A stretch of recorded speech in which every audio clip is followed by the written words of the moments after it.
আসসালামু আলাইকুম। আপনারা কিভাবে বের করতে পারবেন আপনার কম্পিউটারটি কোন প্রজন্মের এবং এই কম্পিউটারে কি কি ব্যবহার করা হয়েছে? এর জন্য দিস পিসিতে ক্লিক করার পর শো মোর অপশনে ক্লিক করবেন। এরপর প্রপার্টিজ অপশন খুঁজে পাবেন। এই প্রপার্টিজ অপশনে ক্লিক করবেন। এখানে ক্লিক করার পর একটি চার্ট ওপেন হবে এবং আপনাদের হিসাব খুঁজে বের করার সুবিধার্থে একটি আমি পিকচার দিয়েছি, এই পিকচারটার স্ক্রিনশট নিয়ে নেবেন। সো এরপর দেখতে পাচ্ছি আমার পিসিতে স্টোরেজ দেখাচ্ছে 0 জিবি এবং তার পাশে দেখাচ্ছে গ্রাফিক্স কার্ড ব্যবহার করেছে 128 MB এবং এর পাশে দেখা যাচ্ছে র্যাম দেখা যাচ্ছে 8 জিবি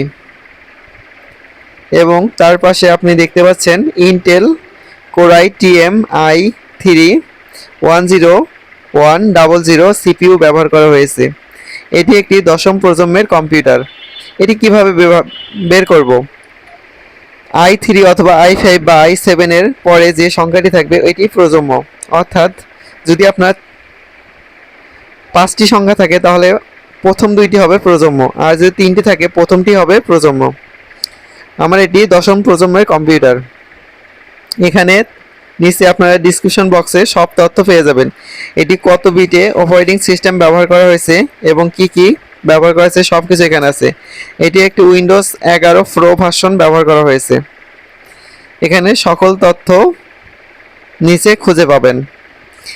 ইনফরমেশনগুলো সবগুলো আপনারা পড়ে নেবেন, তাহলে আপনার কম্পিউটারে কি কি প্রসেসর, কি র্যাম, কত উইন্ডোজ ব্যবহার করেছে সব কিছু এখানে দেখতে পাবেন।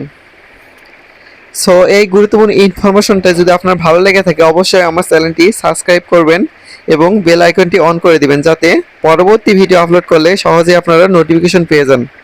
ধন্যবাদ ভিডিওটি দেখার জন্য।